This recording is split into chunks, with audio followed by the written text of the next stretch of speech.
இன்னைக்கு ஒரு அனுபவம் கிடைச்சிட்டா போதும், சாட்டிஸ்ஃபைட். ஒரு நல்ல செய்தி ஆண்டவர் கொடுத்துட்டாருன்னா போதும், சாட்டிஸ்ஃபைட். ஒரு நல்ல ஆராதனை, ஒரு வர்ஷிப் நடத்திட்டா போதும், சாட்டிஸ்ஃபைட்.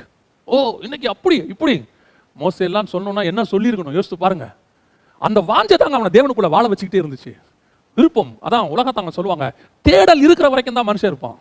என்னைக்கு அந்த தேடல் போயிருச்சோ மனுஷன் போயிடுவாம்பாங்க. நான் சொல்றேன், ஆவிக்குரிய தேடல் இருந்துகிட்டே இருக்கணும். அந்த தேவன்கிட்ட இன்னும் ஆராய்ச்சியில் போயிட்டே இருக்கணும். இரவும் பகலும் அவரோட வேதத்தில் ஆராய்கிற மனுஷன் சொல்றான் சங்கீதக்காரன். அப்போ யோசித்து பாருங்க, அந்த ஜனிப்பித்த அந்த கண்மலையை அவன் பார்க்க ஆசைப்படுறான். அந்த மலையை நான் பார்க்க ஆவலா இருந்தேன். எந்த மலை?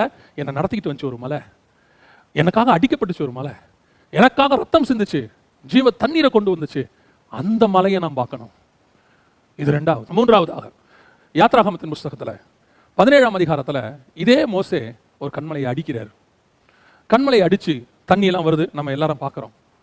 இந்த கண்மலையை அடிச்சிட்டாரு, தண்ணி வந்துச்சு, ஜனங்கள் எல்லாம் குடிச்சாங்க, நம்ம எல்லாம் பார்த்தோம். இதை மோசே தான் நியாயப்பிரமாணத்தினுடைய முடிவாக அதை செய்தார் என்று ஆவிக்குரிய ஞானார்த்தம் அது அழகாக நடத்தி கொண்டே வந்தார். இப்போ என்ன நல்லா கவனிச்சு பார்த்தீங்கன்னு சொன்னா, 33ஆம் அதிகாரத்தில் மோசே ஆண்டவரை பார்த்து கேட்குறாரு, ஆண்டவரே நான் வந்துட்டு இப்போ என்ன செய்யணும், உங்களுடைய மகிமையை பார்க்கணும் அப்படின்னு கேட்குறாரு. இப்போ மோசே ஆண்டவரை பார்த்து நான் மகிமையை பார்க்கணும் அப்படின்னு சொன்ன உடனே ஆண்டவர் சொல்ற ஒரு வார்த்தை என்ன தெரியுமா? மோசே, என்னை கண்ட ஒருவனும் உயிரோடு கூட இருப்பதில்லை. ஆனா ஒண்ணு இருக்கு மோசே, ஒரு வாய்ப்பு இருக்கு மோசே, உனக்காக அந்த வாய்ப்பு ஏற்படுத்துறேன். என்ன? என்னிடத்துல ஒரு கண்மலை இருக்கிறது, அந்த கண்மலையில் ஒரு வெடிப்பு இருக்கிறது. இந்த வெடிப்புல நான் உன்னை வைக்கிறேன், கொண்டு போய் அந்த வெடிப்புல கொண்டு போய் நான் உன்னை வைக்கிறேன். அந்த வெடிப்புல நீ இரு, என் கரங்களால் உன்னை மூடுவேன், நான் கடந்து போவேன், அப்பொழுது நீ என்னை பார்க்க முடியும் அப்படின்னு சொல்றாரு.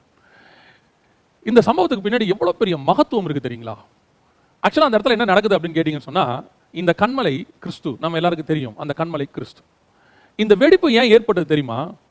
அது வரைக்கும் அந்த கண்மலைக்குள்ள வெடிப்பு கிடையாது. அதாவது 17ஆம் அதிகாரம் வரைக்கும் அந்த கண்மலைக்குள்ள வெடிப்பு கிடையாது. 33ஆவது அதிகாரத்துல ஆண்டவர் சொல்றாரு, அங்கே ஒரு வெடிப்பு இருக்கிறது.